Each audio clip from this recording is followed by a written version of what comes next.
Chris, can you hear me? Yep. Hi. We good? All right. Yeah. Okay, cool, cool, cool. How you doing? Good. How are you? Fantastic. Fantastic. Thanks for willing to do this. Yeah, no worries. No worries. Fire Emblem is not like I don't know the lore really well.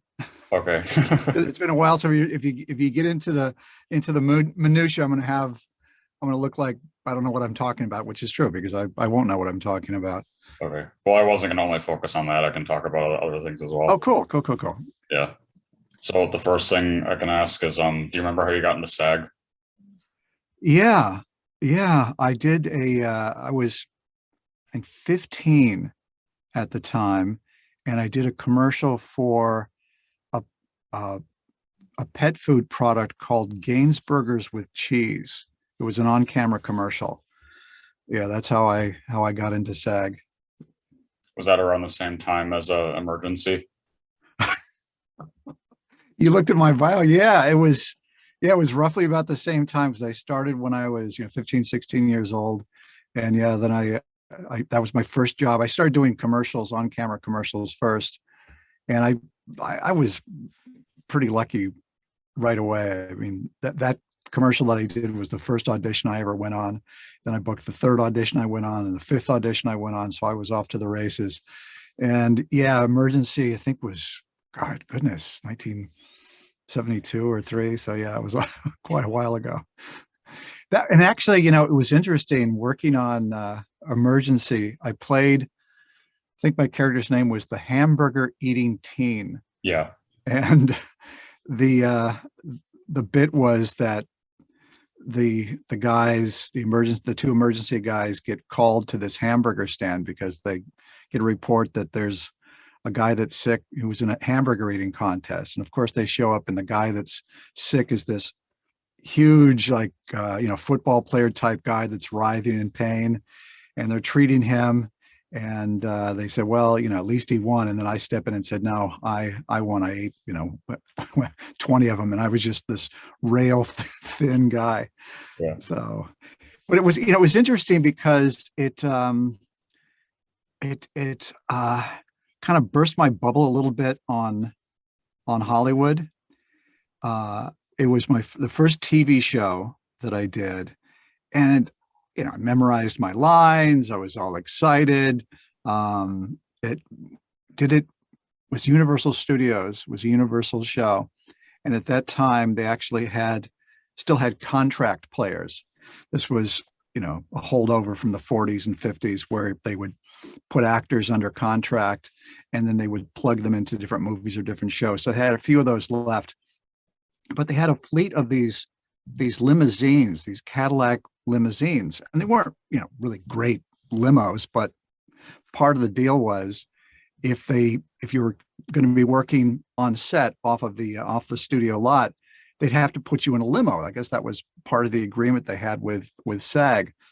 So I remember driving to Universal, and then or I don't think I drove. Maybe my parents drove me. My dad drove me, dropped me off, and then they put me into a limousine, and they drove me over to the set, which was a hamburger stand in Burbank or something.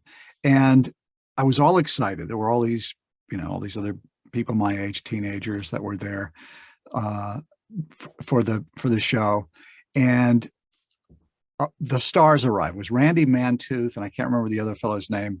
Big, and I'd watched the show. I was always a big fan of the show. And they pull up in this limousine. I thought, oh my goodness, this is great. Imagine these guys have their own TV series. This is like fantastic. And it when they opened the door of the limo, it was like they had been drinking all night or something. I remember it's like they kind of fell out of the car, and they were like this. They didn't know what they were doing. I was like, okay, what are we doing? Because it was early. It was 7 in the morning or 8 in the morning, and somebody handed them a script and said, "Okay, you're doing this." And like, oh, okay, all right, I got it. And I thought, wait a minute, these guys didn't even memorize their lines, and they're the stars. And I realized that Hollywood was not what I thought it was going to be. It was a little bit, well, I don't want to say it was different. It was a shock. If I was ever a regular on a series, I wouldn't be doing that. I would think, you know what? I'm going to take this real seriously. I'm going to work my tail off and try to get it as good as I can. Well, no, I'm not sure of the order. Was your first named character part on the Waltons or Colombo? Let's see. Probably the Waltons would be earlier. In that one, I was 15, 16 years old, and I was John Boy's high school graduation class. And that was a lot of fun. John Ritter played the minister on it. And, in the Waltons, there were only, like 4 or 5 people in the class. So it wasn't like this huge class. And I was actually the boyfriend of the girl that he was interested in, so there was a little bit of a conflict between him and I for the affections of this girl that was in the class. And Colombo, that was the first time that I actually went on location, because we shot it at a place called the Citadel in South Carolina, which is at that time was an all boys military school. And I think they first opened this, like 1860 or something, because I think one of the first graduating classes fought for the South in the Civil War. So it was really entrenched with a lot of history and a lot of tradition. And when I was there, here I am, this young guy flying in from Los Angeles to South Carolina, and I was there for at least a week, shooting with Patrick McGowan, who was a phenomenal actor and actually won the Emmy for that performance, because it was probably one of the best Colombos they ever did. It was called By Dawn's Early Light. And Bruno Kirby was in it, a lot of great actors. And I played this character called the Boodle Boy. And it was my job to bring the commandant, the colonel, which was Patrick McGowan, his morning coffee. And it was a nice scene. Then I did another scene with where he kind of dresses me down a little bit with where Peter Falk is there. But the experience of shooting it was interesting because it was during the summer, so classes weren't really in session, but there were a lot of cadets that were still there, and of course they're all in uniform, and they all had these buzz cut haircuts.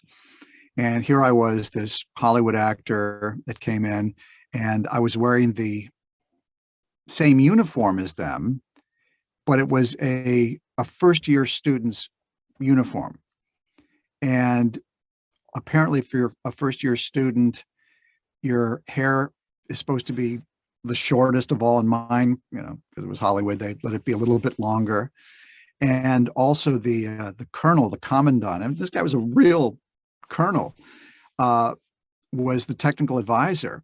And so I would sit with him on the set, and he would show me how to salute and how to do an about face. And we had a good time talking. And apparently some of the cadets were not thrilled with me being there and with the familiarity that I had with the colonel. So one of the drivers came up to me a few days in. He says, he goes, "Robert." And I said, "Yeah." He says, "If I were you, I wouldn't walk around here by myself." I said, "Why?" He says, "Well, word has it that some of the cadets want to initial you." Now, I think he said initial. I don't think he said initiate, but whatever it was not going to be good. So after that, I always walked around with somebody that was from the area and was watching out for me. I mean, they had like this big checkerboard square in the middle of the campus, and if you're a first-year cadet, you're supposed to walk on the outside of it. You're not, and you're certainly not supposed to walk across the big symbol for the Citadel that was in the center of it. And I didn't know. I was just like walking wherever I wanted to walk. I like to explore, and apparently that was something that the other cadets were not happy with. And then a little bit after that was followed by ABC After School Special. Oh yeah. I did all that. Was the skating rink. and that Mhm. actually won quite a few awards. And I played, actually, Rance Howard played my father, who is Ron Howard's actual father. And this was a true story. I think it was a true story about this young kid. He was played my brother. There were three brothers, and out in the Midwest somewhere on a farm, and he got into to ice skating, and he met a woman who taught him how to skate. And of course, it was at that time, that's not what guys do at that time. So it was all kinds of conflict, but that was a lot of fun. That was a lot of fun too. I've done a lot of shows and worked with some incredible people, amazing people. Yeah. Well, I was gonna say too that you got to be one of Steve Gutenberg's first TV shows with Billy. Steve and I were pretty good friends. Actually, we would hang out a lot together, and I remember, we would audition together. We were roughly the same age. And Steve's a very interesting guy. I believe he's from New Jersey, and he was actually going to school. He was going to UCLA to become a dentist, and I remember him complaining that the auditions and some of the work that he was doing was getting in the way of his dental school training. But I remember one time, because we'd go to auditions, and you book some, you wouldn't book some. And this was just after, I guess, the first, was it Police Academy? Was that the movie, the one that really took off for him? I'm trying to remember what it was. Yeah. But I remember going into an audition at Warner Brothers, and I was there with a friend of mine, and we auditioned. It was just, it was like one line. It was like nothing, and we both felt terrible. We thought we did awful in the audition. We were standing out in front of the studio, just two young actors lamenting on how the business kind of sucks and how the audition was terrible. And while we're standing there, Steve pulls up in this convertible Mercedes. And it was the weekend, or like the Monday after his movie had just opened up and was a huge hit. So here he was driving on the lot, and he like pulls, he goes, "Hey, Rob." I go, "Steve, what are you doing?" He goes, "Hey, have you seen my movie?" I said, "Not yet, but I will." And I thought, whoa, this was interesting. Here, me and my buddy are complaining about this one line part that we didn't get, that we sucked on, and here's my friend coming in, who's the hottest movie star in town that weekend. So it was a nice, interesting dichotomy. I went, wow, okay.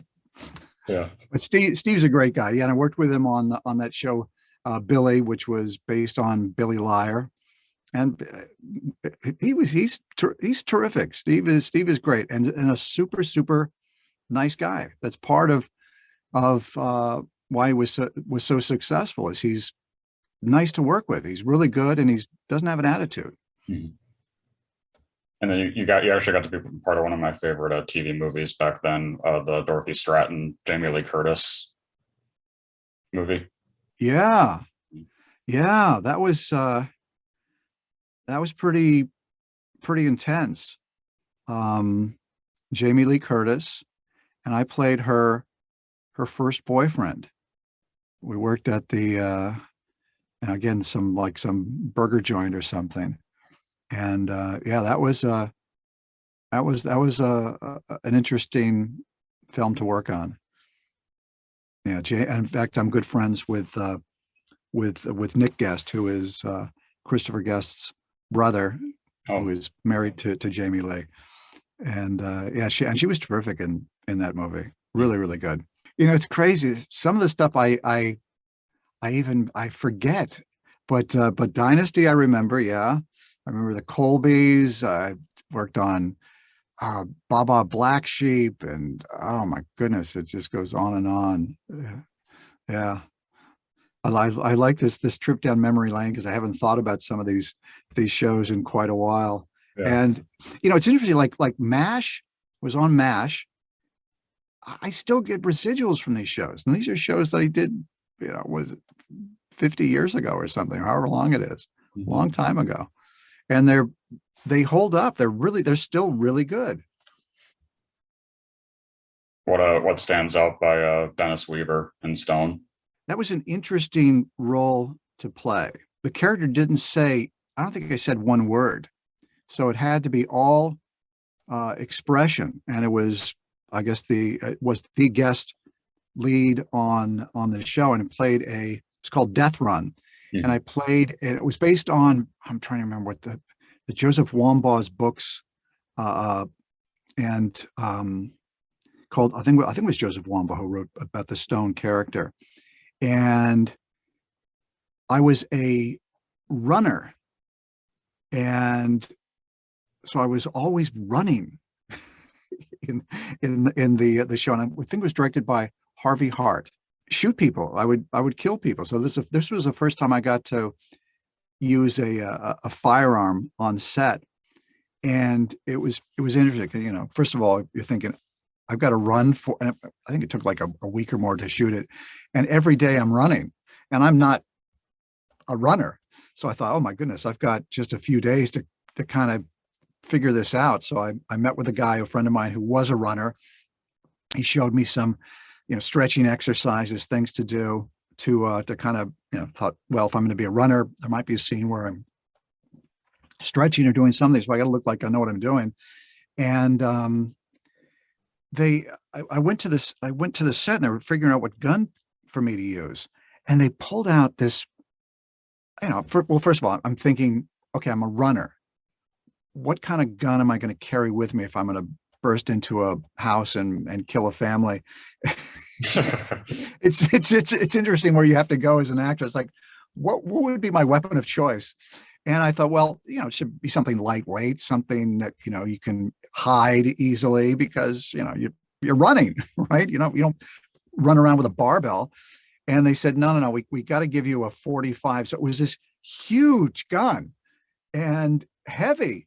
And it was pretty intense to go into a scene knowing what you're going to try to do, and try to make it look like you mean it, and I wanted to have the character have a little bit of, I didn't want him to be like a psycho that just kind of just killed for the joy of it. I wanted it to be more of an urge, something he was fighting against. So once he did it, there was, I wanted them to see like regret. It's like he knew that he was in trouble, and he was in a sense hoping to get caught. And it was, I think the show was terrific. It was really, really good. And I actually got to, it's funny. I was maybe 18 years old at the time. Just a young guy. And I remember that we had to do like what they call second unit photography, where it's not the main scene that's scripted, that's being shot, but where you go out and you do like maybe a shot of the skyline that they're going to cut in later, or some traffic going by. But they wanted some second unit photography of me running. Mm-hmm. And the director asked me if I would direct that. Oh. I said, sure. So I basically made sure, okay, let me do this, let me do that. And it was a lot of fun. Yeah, it was a pretty intense show. I've played a lot of good guys, a few criminals. Probably one of the most fun criminals I played was in an episode of Police Story. Oh yeah. Yeah, where I steal a Corvette. And I remember we shot it downtown, and first of all, I couldn't believe this. Here I am, 17, 18 years old, and they hand me the keys to this Corvette. They said, you're going to drive it. And I said, okay. Normally they would have a stunt driver doing this, because it wasn't, a tight shot of me driving the car. This was going to be a long shot of me driving down a street. And they, what they normally would do, or what they do, is they block off all the streets that are leading into this, so there's no traffic, so you have a clean shot, and have a little walkie-talkie with me in the car, and they want me to just go around a corner and just punch it and go down this street, because then the police see me and they go, oh, he's driving too fast, and they come over and they pull me over. And I remember they, over the walkie-talkie, they said go, or action, whatever it was. And I get in the car and I'm driving it and I'm just hauling ass, and a car pulls out of a driveway in front of me, and I didn't panic. I just kind of went, wow, wow, swerved around him like that. And if you look at that episode, you look at that scene, that's actually me driving it. And you see the car pull out and me just go around it. So it was a lucky mistake. Yeah, that could have gone south real bad, mm-hmm. real bad. And speaking of John Ritter earlier, you got to be in one of the later episodes of Three's Company too. Yeah, I did a couple of episodes of Three's Company. A friend of mine who was the one of the producers, Martin Rips of Three's Company, he and I studied martial arts together. We became very good friends. And he said, hey, you want to be on the show? And I said, yeah, sure. So I was in I did one episode where, God, I'm trying to remember, somebody dies, and it was the reading of the will. And I come in there with a tennis racket and my tennis outfit, hoping, because obviously whoever died had a lot of money. So I was going to score. And then they called me back to be the best man at the wedding, where God, I can't remember what his name is now. He was also on the show. He was a guest star for a few seasons when one of the gals got married. So I was in actually 2 episodes of Three's Company.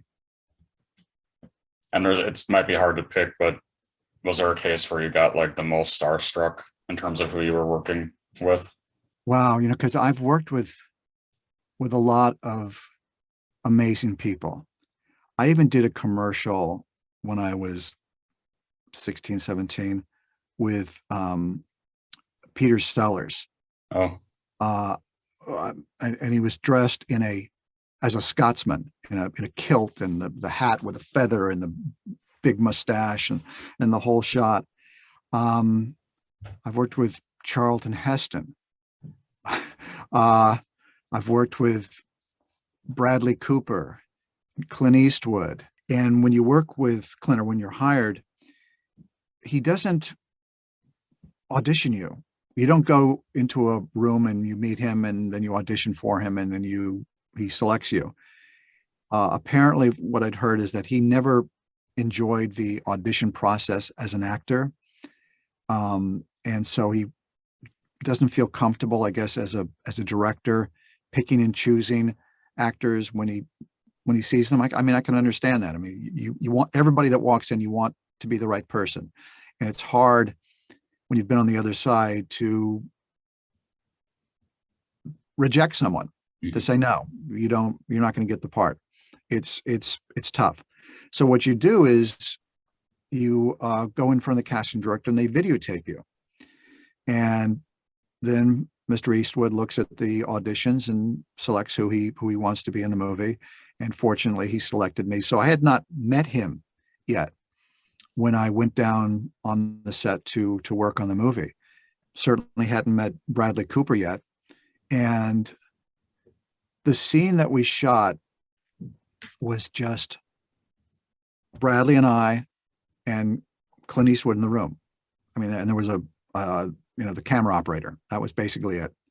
And maybe a guy had a boom mic over us. My first thought was, I'd worked on the script a lot. You want to memorize your line. You're showing up on set. The number one rule for an actor is know your lines. Know them inside and out. So even though the scene may be small, you've got to know the stuff. You'd be surprised how many actors show up and just don't know their lines. It's bizarre.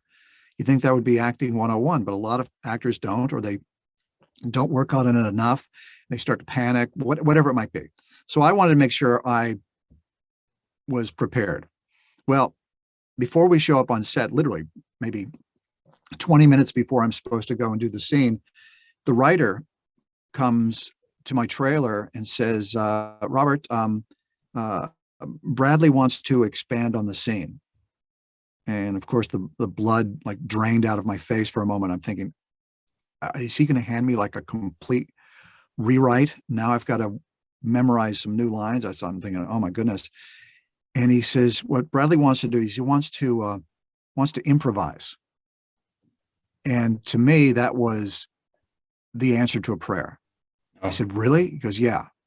He says, because there are some certain aspects of the story, of Chris Kyle's story, that we can't really show. It's not really it doesn't make sense cinematically to show that. Like, for example, how long a tour of duty is.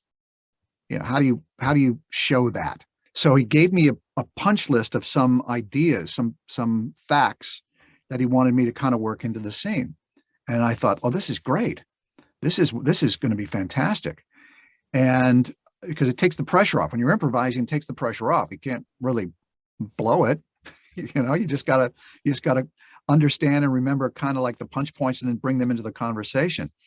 So I get into the set or on set with Bradley and Mr. Eastwood, and Bradley is, he's 2 feet away from me. We're sitting at a desk. He's right there.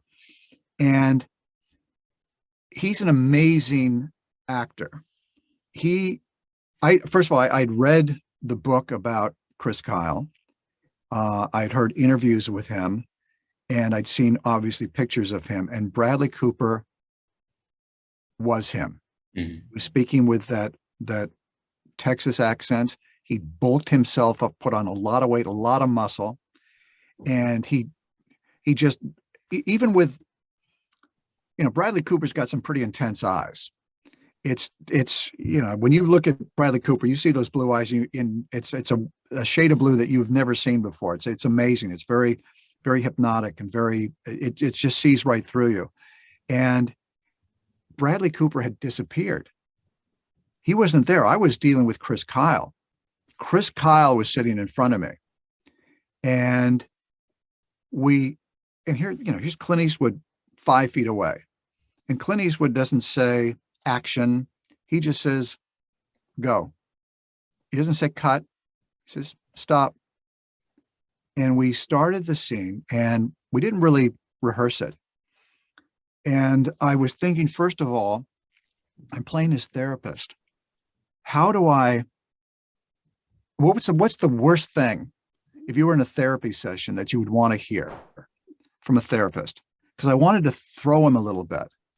And I knew what had happened in the scene prior to that, because obviously I had read the script, that he basically had a meltdown at a kid's birthday party, where he almost like beat a dog and people were screaming at him to stop. And he realized that he was in real trouble, that he needed to talk to somebody. But at the same time, he's not a character that's really going to open up. He's very guarded.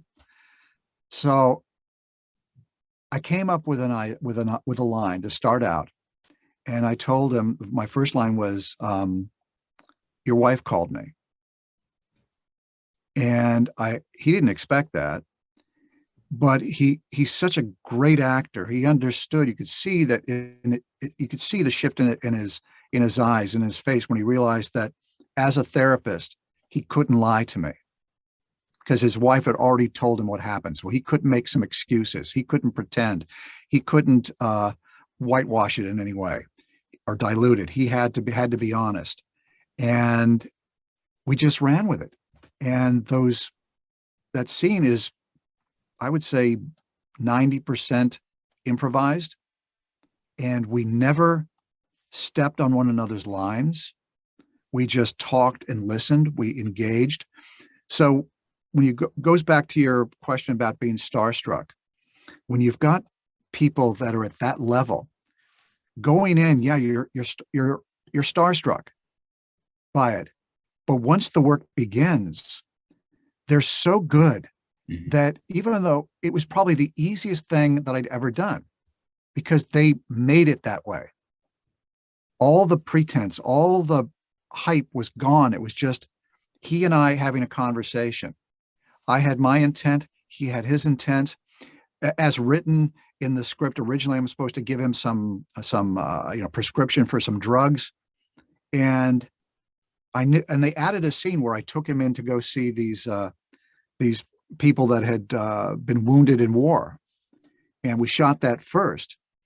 And so I knew where we were going to go from there. I said, no, I'm not going to give him some drugs. I'm going to ask him to come with me. I'm going to challenge him to see if he's really serious about helping people, about helping more guys. I'm going to throw the gauntlet down and ask him if he's willing to do it. And he knew that obviously in the next scene he had to go. So he had to say yes. But how you get to the point of where you say yes, that's why he's so good, because you could see the struggle, you could see the conflict, you could see the fear, the anticipate, the questioning in his eyes, and then he finally went, okay, he made he made the decision. And it was actually, as I understood, it was Clint Eastwood's favorite scene in the movie. It was the scene that they actually showed at the Academy Awards when Bradley was nominated that year. And also, what's interesting, I do a lot of, as you know, a lot of voiceover.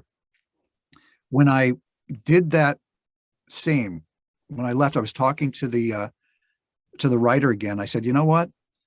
That would make a great trailer. And if you go back and see the trailer for the movie, you'll hear it starts out with just my dialogue, because I'm hitting all the punch points for him. Do you ever feel regret for what you did or what you haven't done? I mean, all those lines were just so succinct and spot on for what his character was going through. They ended up using a large majority of that scene in the trailers for the movie. Oh. And this was still related to that, but going back a ways. Did you have that experience when you were working with Brian Dennehy too? Brian, yeah, this is again, all these wonderful stories. This was a show called Star of the Family. This was actually a pilot for a series on ABC that ended up going to series that, unfortunately, Hollywood is a cruel business. I was replaced after the announcement that it was going to series. So it was kind of bittersweet in that, all my friends, a lot of people knew that I was one of the members of the ensemble. And the announcement is, hey, it's picked up to going to series. And then you have to tell people, no, I've been replaced. You get that phone call from the producer that day, and he says, I go, hey, how's it going? He goes, yeah, well, I wish I had better news. I'm thinking, what? He goes, yeah, another studio. They just, well, I won't even say what their real reason was, but they replaced me with another actor they needed for their optics, to have a slightly different character there. But Brian, I mean, and we were together. When you shoot a pilot, it takes a longer period of time. Normally, you do a 3-camera show in front of a live audience. You get there and you do it within a week. But this one, I think we worked at least 3 weeks just working it, getting it together, because there's a lot of money on the line. People wanted to go to series, and Brian was an incredibly giving actor.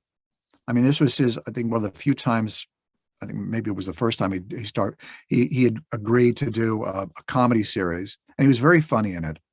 And he actually, he knew that they'd replaced me that day. And he called me up on the phone, and he wanted me to know how wonderful I was in the show, how upset he was that I was replaced. He said, I'm going to talk to producers, but I knew that the ship had sailed at that point. But I was very impressed by the fact that he would take some time out to contact me and say, listen, man, don't let this throw you. This is part of the business. You're up there high and you're down there low. It's part of the roller coaster ride that you're on. So I have nothing but fond memories of working with Brian Dennehy. What about with Madonna? Who's that girl? I didn't get to work with her, Okay.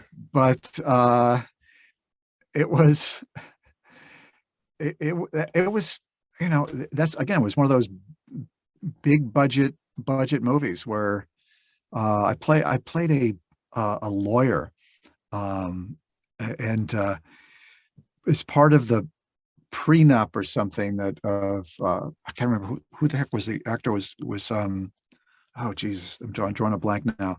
He was a big star who played the son who was going to get married to this gal, and we prepared this prenup for him, and part of the prenup showed all these approved sexual positions, and it was like, you know, that you know, the circle with a line through it, you can't do this. It was pretty funny. I think it was James Foley that directed that movie. Yeah. That was Griffin Dunn. Oh, yeah, Griffin Dunn. Yes, yes, of course. I was thinking of his dad, Dominic Dunn. Yeah, of course, Griffin Dunn. Yeah. And then I thought it was cool because I've also interviewed Dee Dee Pfeiffer, and you got to be in Brothers in Arms with her. Yes, yes, I did. That was I played I think of a small role. It was like Hunter number 2 or something. Mhm. I remember, oh God, it was crazy. I remember we were supposed to be gutting an animal or something. I can't remember what the heck we were doing. And I insisted that we get, I think a real carcass or something. I didn't want it to be like some stuffed animal that we were working on. So, so I, you know, actually I wanted blood and all that kind of stuff. It's interesting how sometimes a lot of it was from just naivete. Mhm. I didn't know. I just thought, well, why don't we have this? And they, okay, they'd say, yeah. You know, now I realize that sometimes it's a big ask, but yeah, it was again, you know, all these experiences are fun. It's great to be able to be someone other than yourself. I've always been one of those people that like to, I don't know, imagine what things were like. I've played doctor. I don't need to go to medical school. I've played doctors. I don't need to go to law school. I've played lawyers. I don't need to steal a car. I've done that, and I was paid to do it. It's so you get to live out all these little crazy little funny fantasies, which are, I mean, let's face it, as an actor, you're I had an acting teacher said we're basically playing in the sandbox. We're we're doing the same stuff that we were doing as little kids, where you know, pretend to be a superhero, whatever it is. Only the stakes are higher, but it's still that same thing that you're doing. So as long as you haven't lost that ability as an adult that you had as a kid, you're going to do fine. And you know, I've taught actors. A lot of the problems that I see now in younger performers is their inability to play, to just kind of let it all go, to not self-critique themselves, to be silly, to have fun. I mean, that's where creativity comes from. Is like Picasso said, he studied his entire life to learn how to paint like a child. You know what? You want to have the techniques. You got to put in the work. You got to know what you're doing. But then if you can let that go and have that just raw, I guess, belief that a kid would have, kids can be such wonderful, wonderful actors because they're not self-evaluating and wondering, or what's the world going to think about this if I do that? They just kind of go for it. And that's why, as an actor, if you're, you know, when they give you a gun and say, okay, you got to burst through this door and shoot. Okay, let's go with that. Nothing I ever wanted to do in real life, Mhm. but let's explore this. This somebody gave me a challenge. Yeah, I can do this. Or what do you think is the single darkest headspace you've had to go for a character? Mm. Wow. That's a good one. Um, because part of it is it's part of it is you have to go or be willing to go to that dark place. And when you're playing a character that's a bad guy, like that character that I did that was killing people, I had to go to that dark space. I had to open myself up to the possibility that this is within me. I mean, we're human beings. We have urges. We can rage. We can smile. We can laugh. We can love. We can hate. And one thing you don't want to do get is to take it home with you. As an actor, it's more fun or easier to play that bad guy because you're not restricted in any way. When Heath Ledger played the Joker, wide open. How evil do you want to be? You can go crazy. Batman is somewhat rigid, what he is allowed to do. So it's a little bit of a different way. That's why often you'll see movies or TV shows where the bad guy's like, wow, that's an incredible performance because the guy's just way out there. I mean, think about it. Sometimes you can be just a cold psychopath where you look like you're a nice guy, and then just below the surface is this totally evil character, or you can just be a guy that's just insane and crazy, like Heath Ledger in the Bat, when he's the bad guy from the get-go. But then, of course, you want to add a little bit of dimension to that. As the actor, I think you have to find something in them that you like. There needs to be some justification. Usually when people do evil, they all have a reason. It's, the reason may be insane, but they have a reason, and they think they're doing good. Even people that are doing bad quite often think they're doing good, or that the other person deserves it, or whatever it might be. They justify what it is they're doing. So as an actor, you have to kind of ruminate all that and get that settled in your mind so you can go to that dark place and know that once you've gone there, you're able to come back out and be a normal human being again. Mm-hmm. Well, even with voiceover, I mean, of course, there's a lot of depth to the Black Knight in his character. Yeah, and with a character like that, I mean, oftentimes, especially when you're doing video games, you don't have a lot of time to really create a deep character. You'll basically show up and they say, here's the picture, here's the bio, here are the lines. Let's start with that. We had a wonderful director, I think it was Patrick Seitz, that did it, who's a good friend, who's also worked with me on the last StarCraft game. And you just, if they tell you just go to that dark place, okay, I have the ability to go there. I have the freedom within me to go to that place. So with the Black Knight, that was something where the director was critically important to guide me as to where he wanted me to go, because he has a greater sense of what the whole story is, who the other characters are, what the interaction is, where it's going.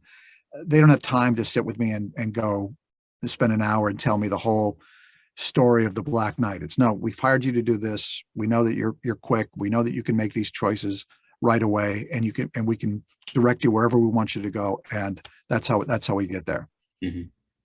And was Finn, did you have to audition for Finn, or was that just given to you at that point?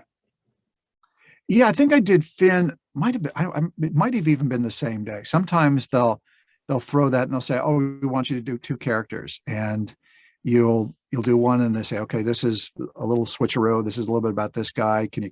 And I'm not one of those guys that has 8,000 different voices that I can pull out of my ass and just kind of throw out there. It's going to be more of an attitude choice.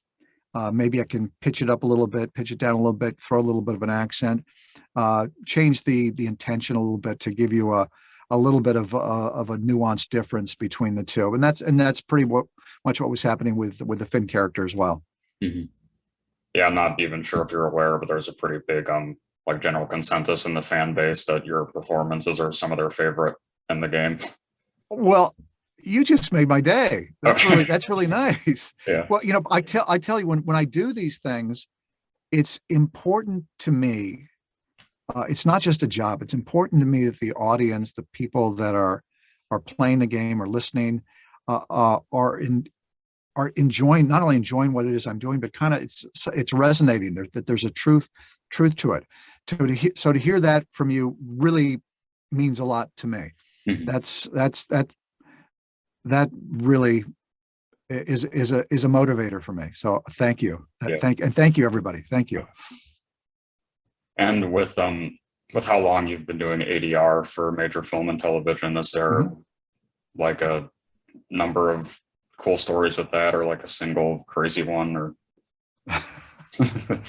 It's funny because I've done, oh my goodness, ADR probably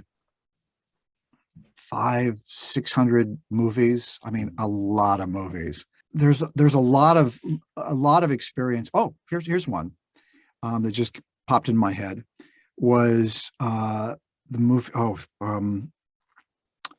Basic Instinct. oh yeah. I'm doing pretty good today because I'm remembering all these movies and remembering names actually. And Paul Verhoeven was the director of the movie, and it was a big movie with Sharon Stone. It's the movie that really made her a star. And I'd worked with Paul quite a few times, and he's one of the wonderful things about working on ADR is you get to work with the directors quite often. And I, you know, as a segue or as a little sidetrack a little bit, I worked on Spaceballs with Mel Brooks, Hmm. and we spent a week with Mel Brooks all day, 5 days. Can you imagine how amazing that would be Hmm. to spend 5 minutes with a guy as opposed to 8 hours a day, 40 hours with the man? He even took us. We were working at 20th Century Fox, and when you have lunch, you basically take a break and you go to the commissary and you get something to eat and you come back. And he said, he goes, have you been to the Shirley Temple room? And we looked at him and went, what? Because I'm going to set you up in the Shirley Temple room. So at 20th Century Fox, there is the commissary, where all the flunkies go, the average person, and then there's the restaurant where more of the studio execs are there having their meetings, and then there is the Shirley Temple room. It's a private room in the dining room. Where I think you have to go upstairs, and it's got all pictures of Shirley Temple in there, and it's got this private dining room, and there were probably 15, 18 of us that were working on the set, and he brought us all in, and we got to have lunch in there. But I was talking about Paul Verhoeven and Basic Instinct. Paul needed at the beginning of the movie, it starts out where you see Sharon Stone's character, you don't really see her face, and this character named Johnny Boggs, who I guess is a rock star or something, and they're having sex. And then during the middle of sex, she pulls out an ice pick and like stabs him in the eye and punches and kills him. Well, when you're shooting that scene, you're using a stunt man or you're using an actor, whomever it might be, but you're not recording the sound of that. Just you can't do it because you're gonna be editing it. And the guy, it may not sound right, whatever it might be. So they brought me in later on to do his character at the opening of the movie. Now imagine this. It's Paul Verhoeven and I. We're the only two that are on the sound stage. I've got my headphone like this. I'm watching on the big screen. I'm watching the scene because I need to kind of react to certain things. I mean, what sound do you make when an ice pick goes in the eye? And by the way, what sound does an ice pick? What sound do you make when you get an ice pick in the eye? Hmm. I remember working on I'm bouncing around a little bit. I remember working on God, another Paul Verhoeven movie, and it takes place on Mars. I'm trying to remember what the heck it was now. But there was a soldier that comes out of an elevator, and Arnold Schwarzenegger, has a fire axe, and he hits him. Total Recall hits him in the chest with an axe, and the ADR editors wanted me to do the sound. I did like whatever sound I made. He goes, I don't know, Robert. I don't think that sounds like somebody getting hit in the axe with a chest, or getting hit in the chest with an axe. And I turned to him and I said, "You tell me what sound you would make if you get an axe in the chest." Okay, I mean, it's funny because it's such an absurd question, but at the same time, it's an important question, because what sound you ask as an actor. So for me, I'm looking at the scene from Basic Instinct, going, what sound do I make if you get an ice pick in the eye? I'm thinking probably something pretty high pitched. You're not going to go, oh, you're going to go, it's going to be like, ah, it's going to be something horrible, right? So I'm listening on the headphone to Sharon Stone's ADR, which is her going, oh, she's fucking having sex. And here I am doing my thing where I'm grunting and groaning. And I had to go from pleasure to near orgasm to death in that one scene. So that's kind of what we get to do in ADR. Those are the more interesting cues. But yeah, I've worked with, oh my goodness, so many people. It's crazy. And do you still pursue on camera as much as voiceover, or do you have a more affinity with voiceover now? Yeah, I do. I have great theatrical agents. And I've been doing theatrical stuff since I was a little kid. I love doing scenes with people because there's something very, very special about getting together, rehearsing, working out the beats of a scene, then filming it. It's really a lot of fun. In motion capture, you still get to do that, which is really nice. So there's something really great about that, and especially when you're working on a feature film where the budget is such that they can really take their time. It seems like the smaller the budgets are, the time gets compressed because just they can't afford to spend a lot of time on a scene. I remember working on a movie called For the Boys. Mark Rydell directed, with Bette Midler, James Caan. I mean, huge actors were in it, and we spent, I think, 2 weeks working on one scene.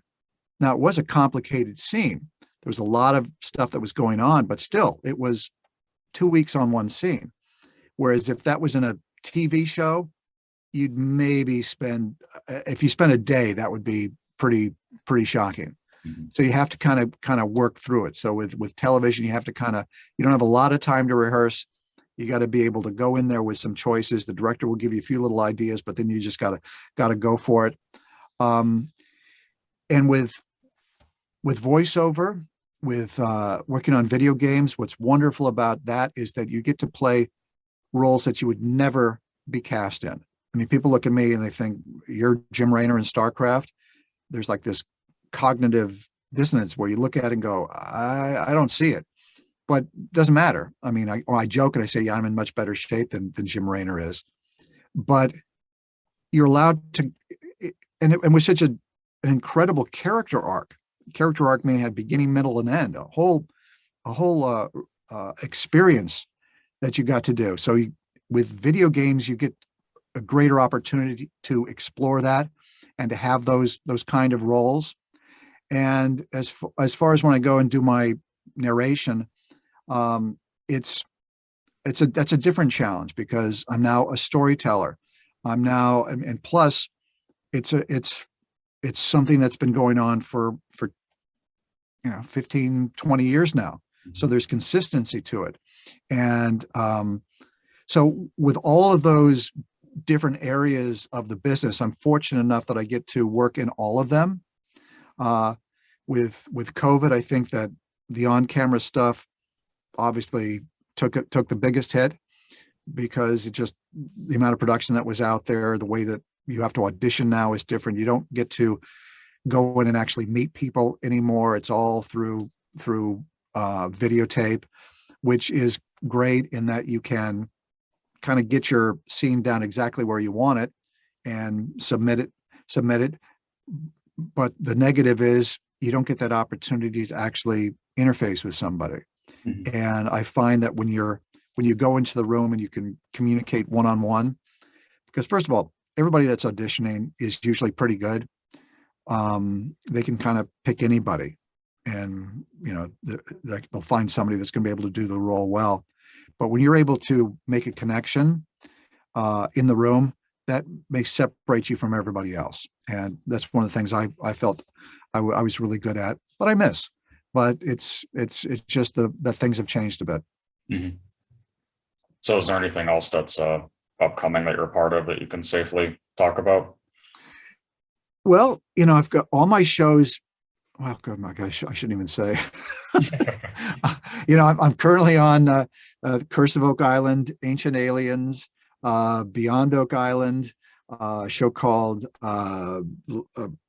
is it the Mystery of Skinwalker Ranch? Can't remember what the title is. I was recently in the movie Red Notice. The director Rawson Thurber, who is apparently a big fan of Ancient Aliens, wrote the opening monologue that starts the movie with me in mind, which was incredibly flattering. And the movie did huge business, and now they're already going to be shooting back to back. I think Red Notice 2 and 3. So there's always something about to happen or coming up. I wish I could say there's a video game that's coming out right now, but there's not one that I'm aware of, or who knows, things could happen tomorrow. Mhm. But fortunately, I've got the next year is pretty booked, so I'm pretty happy. Mhm. The final question then is always asking, what do you want your legacy to be? The performances will live long after we're all gone. Mhm. We all watch movies on television or old films, and you see how many wonderful actors or great performances, and they live forever. You can still watch Clark Gable or Preston Sturges film and laugh, see It's a Wonderful Life and see Jimmy Stewart and Donna Reed and just love the movie, or if you like Tombstone or whatever it might be. So I would hope that the people that I worked with enjoyed working with me. I would hope that I had made things a little bit better Mhm. for having worked on it. I'm not so egotistical that I think that the world wouldn't be able to exist without me, because I understand the difference between success, or say getting the job and not getting the job, is thinner than a piece of paper. They either pick you or they don't. So I have great appreciation. But I think if there was some kind of a legacy, that if I was able to make people's life maybe a little bit easier, bring a little bit of joy, a little bit of distraction from all the pressures that we face out in the world, that would make me happy. I know that with like Ancient Aliens or Curse of Oak Island, or even like let's use StarCraft as an example. I've had a lot of fans come up to me and tell me how impactful the character of Jim Raynor was in their lives. That when they were in a tough spot, they would think, how would Jimmy handle this? And it would give them a little bit of comfort. Or they would say, you know what, this is a game that I played with my dad growing up, and it's still something that bonds us. Those are the things that really matter and are impactful. Those are the things that you can't anticipate as a performer that you're going to have any effect on it at all. And so that's the icing on the cake. Like when you said that there's a lot of people that are fans of Finn or the Black Knight that really particularly enjoy what I brought to the role.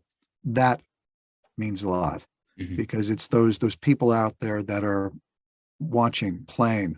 If you can put a smile on their face, or maybe a different thought in their head that helps them in some way, then I've done my job, and I'm incredibly thankful for that.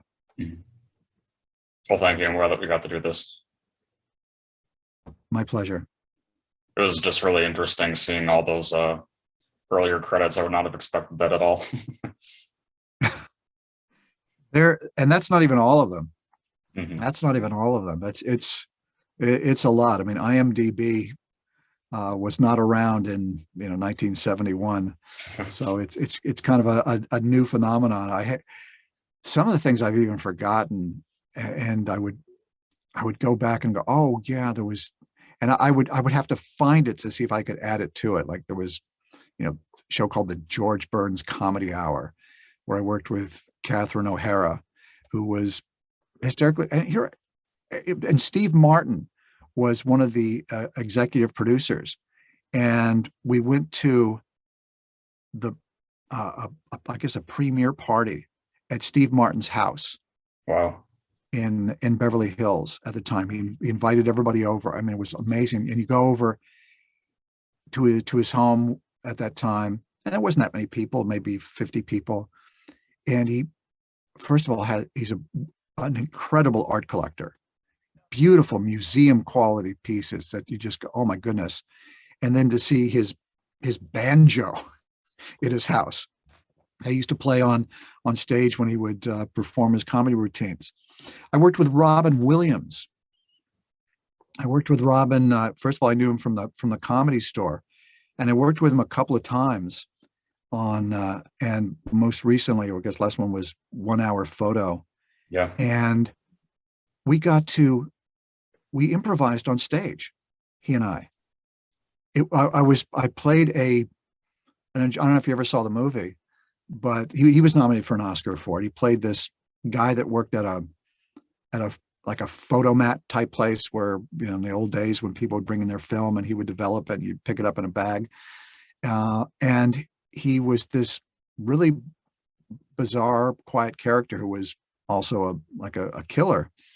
And he was being chased. First of all, the Robin Williams that I knew, that is not the Robin Williams you see on stage. He was actually a very shy, quiet guy at heart. He was not this that was something he could turn on, but at his heart, it was this really sensitive guy. And the scene was shot at this big auditorium, and you had maybe, I don't know, 200 extras that were sitting in the seats there. Up on a stage, they were all supposed to be ophthalmologists, and I was giving a lecture on the eye surgery or something. And it's a dark room, and the door opens up, and Robin Williams is there because he's running away from the cops, and everybody looks at him, and he kind of like walks in front of everybody, and we're all watching him go, and then goes to another door and leaves. Well, one of the takes, he's so crazy. And this is while they were filming it. I'm sure there's footage of this. The door opens, we all turn to look at him.